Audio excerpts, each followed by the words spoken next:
Shalom Bapak Ibu Saudara-saudari yang menonton channel ini.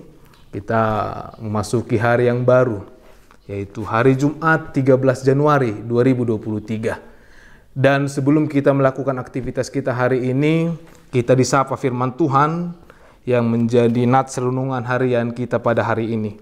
Diambil dari 1 Korintus pasal 1 ayat 24. 1 Korintus 1 ayat 24, demikianlah firman Tuhan.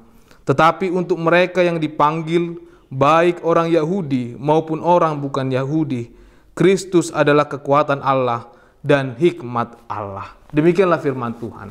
Saudara-saudari yang terkasih dalam Kristus Yesus, jika kita membahas tentang hikmat Allah, tentu itulah yang sangat dibutuhkan dalam kehidupan orang percaya.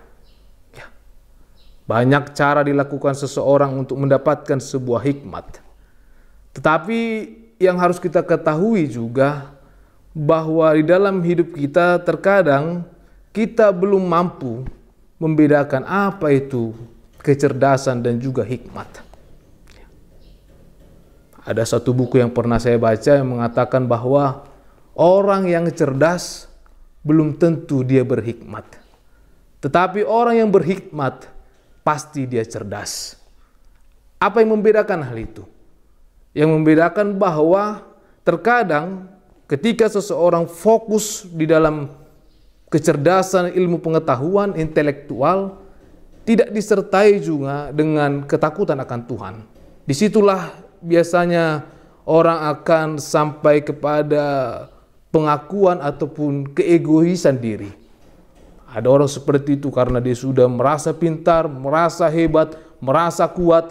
Dia merasa bahwa hidupnya atas dasar kehebatannya sendiri. Hidupnya atas dasar kekuatannya sendiri. Itu ada salah satu tokoh penting dunia, Stephen Hawking.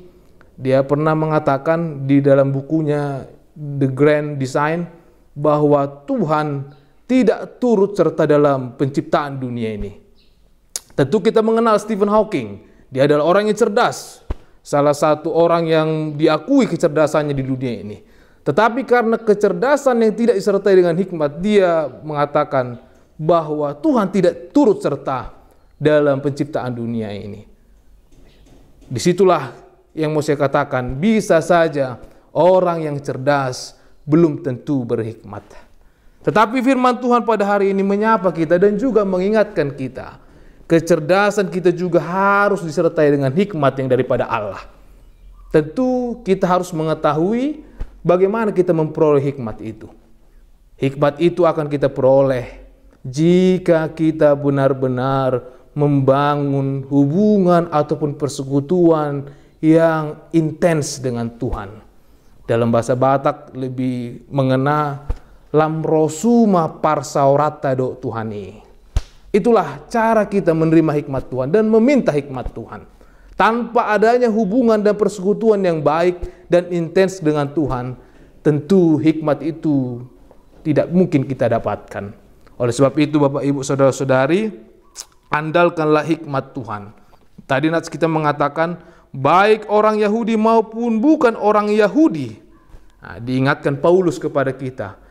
Tidak lagi soal ras, tidak lagi soal suku bangsa, tetapi semua orang yang menerima Kristus pasti mendapatkan kekuatan dan juga hikmat dari Allah jika dia benar-benar menjalin hubungan yang baik dengan Tuhan. Oleh sebab itu di hari yang baru ini, di tahun yang baru ini, Bapak Ibu Saudara-saudari, mari kita lebih lagi membangun hubungan yang baik dengan Tuhan kita.